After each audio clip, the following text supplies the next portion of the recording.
చూడిగిడ pending వేతనాలు మర్చిపోండి. ఎందుకు మర్చిపోవాలి? మినీ అంగన్వాడీలకు మొండి చేయి పట్టించుకొని మంత్రి సీతక్క అధికారులు. ప్రభుత్వ వైఖరిపై అసంతృప్తిలో టీచర్లు. ఉద్యమమే శరణ్యం అంటున్న యూనియన్లు. వాళ్ళకి జీతాలు ఇచ్చేందుకు పనిచేసిన వాళ్ళకి కూడా పైసలు ఇయ్యరా? ఊరు నా ఊరు పల్లెటూరు అంటాం కదా, పల్లెటూరులో పనిచేసిన ఆడబిడ్డలకు ఇయ్యరా మీరు అంగన్వాడీలకు? అరే ఏం పాపం చేసిందండి అంగన్వాడీ కేంద్రంలో పాపం? వాళ్ళకి జీతాలు ఇస్తే ఏమవుతుంది? ఈ సమీక్షా సమావేశాల్లో ఎవరెవరు ఏమైపోతుంది, ఎట్లెట్లయితుంది, ఏది లేదు, ఏది లేదు. నేనేం కట్టరామని నేనే పిట్టల ద్వారా నేను పాలన అయిపోయినంత. చాలా బాధ అనిపిస్తుందండి నాకు, లిటరల్గా చెప్తున్నా. ఈ తెలంగాణ రాష్ట్రంలో ముఖ్యమంత్రి యనమల రేవంత్ రెడ్డి గారి సారథ్యంలో అద్భుతమైన మరో వైఎస్ రాజశేఖర రెడ్డిని తలపించే పాలన ఉంటుందని నేను ఎక్స్పెక్ట్ చేస్తున్నా. మరి ఎక్కడ లోపం జరుగుతుందో ఆయన ఎందుకు పూర్తి స్థాయిలో దాన్ని సరిదిద్దుకుంటలేడో నాకు అర్థమవుతలేదు.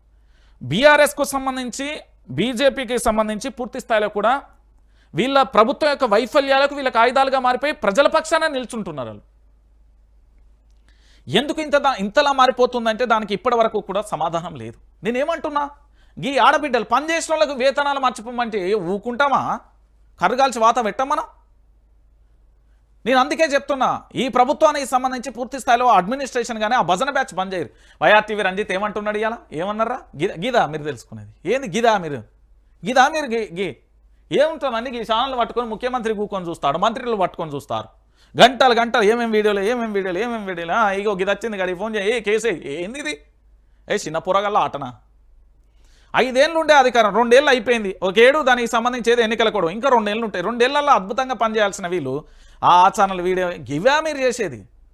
ఇక వరంగల్ జిల్లా ఎట్లున్నది, కరీంనగర్ జిల్లా ఎట్లున్నది, నల్గొండ జిల్లా ఎట్లున్నది, ఆదిలాబాద్ ఎట్లున్నది, నిజామాబాద్ ఎట్లున్నది, రంగారెడ్డి ఎట్లున్నది, మహబూబ్ నగర్ ఎట్లున్నది, ఖమ్మం ఎట్లున్నది, ఈ జిల్లాలకు సంబంధించి పూర్తి స్థాయిలో 33 జిల్లాలు ఉన్నాయి, ఉమ్మడి 10 జిల్లాలు ఉన్నాయి. వాటిని ఎట్లా అభివృద్ధి చేయాలి? ఓ వైఎస్ రాజశేఖర రెడ్డి పేరుని ఎట్లా మార్పియాలి, ఓ కేసీఆర్ పేరుని ఎట్లా మార్పియాలి, రేవంత్ రెడ్డి అనే పేరు ఎట్లా రావాలి, గట్లా చూసుకోవాలి. కానీ మేము జీతాలు ఇయ్యాం, మీరు ఏం చేసుకుంటారో చేసుకోరు అంటే ఏంది ఇది? అంటే బువ్వ వెచ్చినోన్నే ముడి మీకెళ్ళి అంటారా వీళ్ళు? బువ్వ వెచ్చినోన్నే వీళ్ళు పూర్తి స్థాయిలో కూడా బొక్కలలో ఎత్తారా? నీతి నియత ఏం లేదా అండి ఈ ప్రభుత్వానికి? చాలా చాలా అరే వీళ్ళ బాధ, కష్టపడి వాళ్ళు అప్పులు సప్పులు చేసుకుని ఉన్నారండి. ప్రభుత్వం ఇవ్వాలి కదా, పట్టించుకోరు. ఏం పట్టించుకుంటారు? ఏం పట్టించుకోరు.